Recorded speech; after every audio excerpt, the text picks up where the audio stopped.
Hello friends, welcome to my channel. இன்றைக்கி வந்து பார்த்திங்கன்னா மிளகு ரசம் மணக்க மணக்க எப்படி செய்ய போகிறோன்றதை பார்க்க போகிறோம். வாங்க பார்க்கலாம். ஒரு பாத்திரத்தில் எலுமிச்சம்பழம் அளவு புளி சேர்த்திக்கலாம். இதுக்கு தேவையான தண்ணி ஊற வைக்கிறதுக்கு அதையும் சேர்த்திக்கலாம். இதோடவே வந்து பார்த்திங்கன்னா தேவையான அளவு கல் உப்பு சேர்த்திக்கலாம். கல் உப்பு சேர்த்திங்கன்னா புளி கொஞ்சம் கரைக்கிறதுக்கு நல்லா ஈஸியாக இருக்கும்.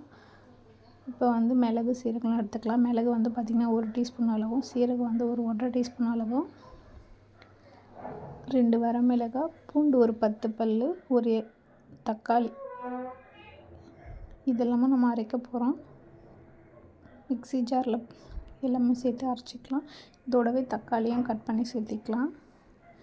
இதுக்கு தேவையான தண்ணி ஊற்றி நம்ம கொஞ்சம் குறன்னு பேஸ்ட்டாக அரைச்சிட்டு வந்துடலாம்.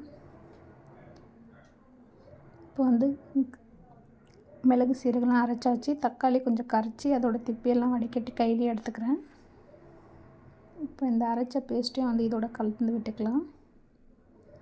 இப்போ மிக்ஸி ஜாரையும் தண்ணி கொஞ்சம் விட்டு அலசி அதை இதோட சேர்த்திக்கலாம். இதில் இன்னொரு தக்காளி வந்து பார்த்திங்கன்னா நான் சேர்க்க போகிறேன். கொஞ்சம் ஏன்னா புளி கம்மியாக தக்காளி சேர்த்திங்கன்னா நல்லாயிருக்கும். இதோடவே மஞ்சள்தூள், பெருங்காயத்தூள், கருவேப்பிலை, கொத்தமல்லி இதையும் சேர்த்து நல்லா மேஷ் பண்ணி விட்டுக்கலாம். தக்காளி வந்து கையிலேயே நசுக்கிக்கலாம். இப்போ நல்லா இந்த தக்காளி வந்து மேஷ் ஆகிடுச்சு. இப்போ வந்து நம்ம தாளிக்கிறது எப்படின்றத பார்க்கலாம் வாங்க.